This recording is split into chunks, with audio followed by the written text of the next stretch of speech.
আপনার যদি পায়ে হাতে যন্ত্রণা কোনোভাবে তুমি অনেক দিন ধরে ভুগছেন, ডাক্তার কাছে বারবার গেছেন, মানে কোনো কাজ হচ্ছে না, আপনি যদি ভাবেন যে ঠাকুর বাড়ি যাব, কোনো একটা ভালো মন্দিরে যাব, মানে আমার এই অসুখ থেকে যেমন আমি সুস্থ হয়ে যাই, তাহলে আপনি যদি বিশ্বাস করেন আসতে পারেন।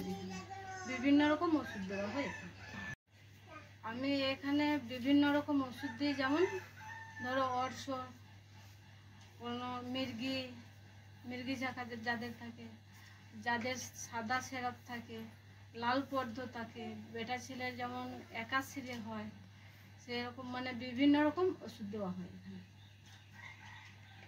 কার পায়ে হাতে যন্ত্রণা ঠিক হচ্ছে না, কার বাচ্চা নেই, তাই খারাপ ঠাকুর যেমন থাকে, কোনো 12-13 বছরের মেয়ের শরীরে প্রবেশ করেছে, কোনো বড় মানুষের কাছেও প্রবেশ করে, তাদের কোনো ভালো হওয়ার জন্য এখানে আসা, আর হয়েছেও কাজ। যারা যারা এসছে তারা কেউ ফেলে না।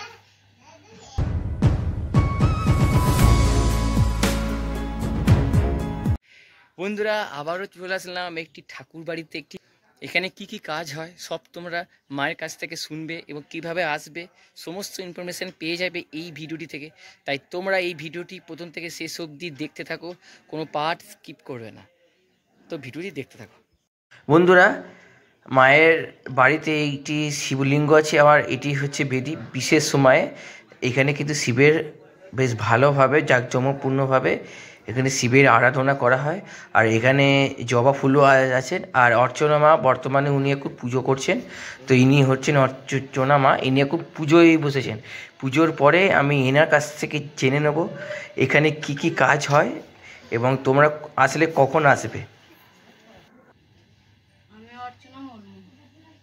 বিভিন্ন মানুষ আসে বিভিন্ন জন্য কাজের, মানে ধরো কার পায়ে হাতে যন্ত্রণা ঠিক হচ্ছে না, কার বাচ্চা নেই, কোথায় খারাপ ঠাকুর যেমন থাকে, কোনো 12-13 বছরের মেয়ের শরীরে প্রবেশ করেছে, কোনো বড় মানুষের কাছেও প্রবেশ করে, তাদের কোনো ভালো হওয়ার জন্য এখানে আসা, আর হয়েছেও কাজ। যারা যারা এসছে তারা কেউ ফেলে না। আপনার যদি পায়ে হাতে যন্ত্রণা কোনোভাবে তুমি অনেক দিন ধরে ভুগছেন, ডাক্তার কাছে বারবার গেছেন, মানে কোনো কাজ হচ্ছে না, আপনি যদি ভাবেন যে ঠাকুর বাড়ি যাব, কোনো একটা ভালো মন্দিরে যাব, মানে আমার এই অসুখ থেকে যেমন আমি সুস্থ হয়ে যাই, তাহলে আপনি যদি বিশ্বাস করেন আসতে পারেন। বিভিন্ন রকম ওষুধ দেওয়া হয় এখানে।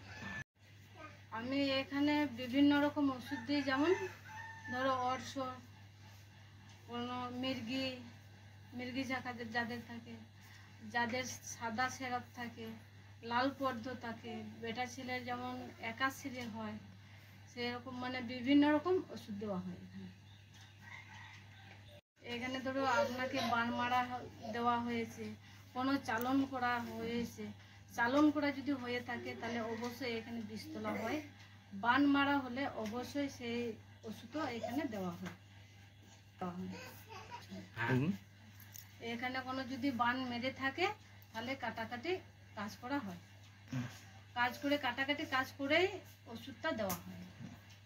সেইভাবে এখানে যেমনভাবে ওষুধ দেওয়া হবে তেমনভাবে যদি ব্যবহার করা হয়, খাওয়ানো দেওয়া হয়, লাগানোর দেওয়া হয়, সেইভাবে যদি আপনি ঠিকভাবে ওষুধটাকে ব্যবহার করেন, আপনি 9 দিন, না হলে 7 দিন, না হলে 21 দিন ভিতরে আপনি সুস্থ হবেন। অবশ্যই এখানে মাদুলি দেওয়া হয়। মাদুলি দেওয়ার পরে সেই মাদুলিটা ব্যবহার করবেন যাদের বাড়িতে মরে যায়, যাদের বাড়িতে বাচ্চা হয়, শ্মশান, এই 3 জায়গাতে যাওয়া চলে না। মানে মাদুলি ঘরেতে রেখে দিয়ে গিয়ে যেতে পারে, মানে মাদুলি পরার চলাকালীন যদি তুমি যাও, যার জন্য তুমি নিয়ে যাচ্ছ, ধরো আমার শরীরটা ভালো থাকে, কোনো কেউ নিয়ে যায় কাজের ক্ষেত্রে প্রবলেম হয়, সেইভাবে মানে ওই জিনিসটা কাজ করে না। যদি পুড়ে গেলে মাদুলিটা কেটে যায়, আর খুলে রেখে দিয়ে যদি চান টান এসে আবার গঙ্গা জল ছিটিয়ে তারপরে মাদুলিটা ব্যবহার করতে পারে। এই মন্দিরে আসতে গেলে হয়তো তুমি ঘরেতে মাছ মাংস খেয়েছো, তাহলে খেয়ে কিন্তু তোমাকে চান করে আবার শুদ্ধ কাপড়ে আসতে হবে।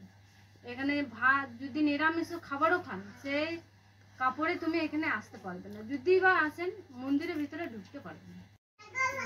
এই যাদের মানে চাকরি হচ্ছে না, চাকরির জন্য অনেক দিন ধরে চেষ্টা করছে, সেই ক্ষেত্রে আগে কাজ হয়। কাজ কীরকম হয়, আগে তার নাম ধরে দেখা হবে, মারা যেই জিনিসটা দেখতে পাবে, যদি পাবে আগে বলে দেবে হ্যাঁ পাবে, তাহলে সেইভাবে কাজ করা হবে।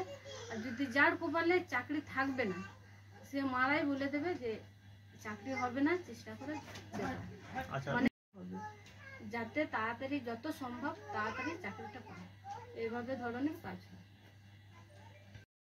ভক্তরা এখানে আসতে গেলে শনিবার আর মঙ্গলবার, আর টাইম 11টা থেকে সন্ধ্যে 8টা-9টা বেজে যায়। আমি এখানেই থাকি।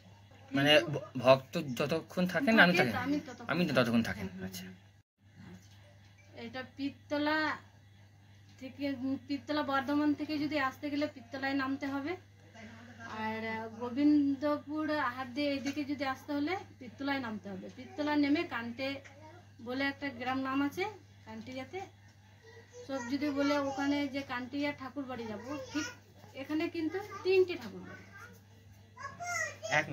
মা একটা কথা জিজ্ঞেস করবো, আপনি তো অনেক কিছুই বললেন যে কি কি কাজ করেন না করেন, সমস্ত কিছু বললেন, ভক্তরা সব কিছুই জানতে পারলো, এবং ভক্তরা এটাও জানতে পারলো যে সত্যি করে যদি মায়ের প্রতি বিশ্বাস থাকে, ভক্তি থাকে, মনে শ্রদ্ধা থাকে, সব জায়গায় ঘুরেছে, ডাক্তার বুদ্ধি করেছে, কোনো কাজ হয়নি, মানে লাস্ট অপশন তখন মায়ের কাছে আসবে। তো সেই মায়ের কাছে আসতে গেলে, মানে আপনার কাছে আসতে গেলে কিভাবে আসবে, মানে ঠিকানাটা কি আছে? ঠিকানাটা কান্টিয়া। কান্টিয়া, শুধু কান্টিয়া মানে ভাগারপাড়া, মানে যারা বর্ধমান থেকে বাসে করে আসবে তারা কোন লাইনে বাসে যাবে? হাট গোবিন্দপুর লাইনে গাড়ি ধরতে পারবে, তারপরে কি বলে বর্ধমান থেকে গেলে কানলা লাইনে গাড়ি ধরতে, কানলা ধাত্তি গ্রাম। আচ্ছা, দিয়ে ওইখান থেকে বাস ধরে ওরা নামবে কোথায়? তাহলে মানে বাস থেকে উনি যেখানে নামবেন, মানে কোথায় নামবেন? পীরতলাকে এই কানটা বলতে হবে। এই কানটাতে কার বাড়ি? আপনার বাড়িটা? রবি মুর্মুর বাড়ি বললেই হবে। আচ্ছা মা, অসংখ্য ধন্যবাদ বলার জন্য। ভক্তরা যেন আসুক, সবাই যেন ভালো থাকে, মা যেন ভালো থাকে, আর আপনি যেন ভালো থাকেন। জয় মা। বলছি আপনি তো মায়ের ভক্ত, আপনি কি এখানে থাকেন না দূর থেকে আসে? আচ্ছা আচ্ছা, বলছি যেসব ভক্তরা মায়ের কাছে আসতে চায়, তাহলে ওরা কিভাবে আসবে? এটা ঠিকানাটা কি আছে? ঠিকানা হচ্ছে আপনার বর্ধমান থেকে যদি আসেন পীরতলায় নামবেন, নেমে এবারে কান্টে আসবেন। কান্টে? হ্যাঁ, কান্টিয়া। আচ্ছা, হ্যাঁ, ভাগারপাড়া আসবেন। আচ্ছা, ভাগারপাড়া এসে আপনি রবি মুর্মু। আচ্ছা, হয়েছে, তাহলে এই মায়ের বাড়ি আসবে। তাহলে কখন আসবে ভক্তরা? ভক্তরা মঙ্গলবার, আচ্ছা, আর শনিবার। মঙ্গলবার আর শনিবার। তা ওই সকালে কটা? ওই 10টা? আচ্ছা, ঠিক আছে। তোমরা যারা হাটুদিমার পীরতলা দিয়ে আসবে, তোমরা কিন্তু এই দিক দিয়েও আসতে পারো, এটা পীরতলা দিয়েও কিন্তু আসা যায়। এই হচ্ছে রাস্তা, আর তোমাদেরকে দেখিয়ে দিয়ে এখানে দেখা আছে রায়ান 1 নম্বর গ্রাম পঞ্চায়েত, ঠিক আছে? এই হচ্ছে রাস্তা, আর এই হচ্ছে রাস্তা। তো তোমরা এই দিক দিয়ে যেতে পারো, তোমরা যারা মায়ের কাছে আসবে তো এই রাস্তাটা দিয়ে সোজা হেঁটে যাবে, তাহলে তোমরা যখন আসবে তোমাদের অনেকটা সুবিধা হবে। তো এরকম সোজা রাস্তা পড়বে, তোমরা কিন্তু ওই দিকে যাবে না, এই দিকে ঢুকবে, ঠিক আছে? দেখাচ্ছি, দেখো এই হচ্ছে রাস্তা, ডান দিকে একজনের বাড়ি পড়বে, তোমরা ওইখানেও যাবে না, তোমরা যাবে একদম সোজা যাবে। তো সোজা গেলে দেখো এই হচ্ছে রাস্তা, একদম সিঁড়ি আছে, ইটের, একদম সব কিছু ইটের আছে। এই হচ্ছে রাস্তা, আর ওই হচ্ছে মায়ের বাড়ি, ঠিক আছে? এই হচ্ছে কিন্তু মায়ের বাড়ি। তোমরা এইভাবে আসবে।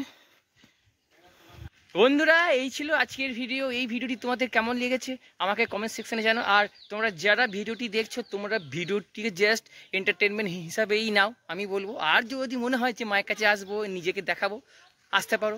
ডিসক্রিপশন বক্সে আমার ঠিকানা দেওয়া আছে, আর হোয়াটসঅ্যাপের লিঙ্ক আছে, আমাকে গিয়ে মেসেজ বক্সে মেসেজও করতে পারো। তোমার সঙ্গে দেখা হচ্ছে পরবর্তী ভিডিওতে। টাটা।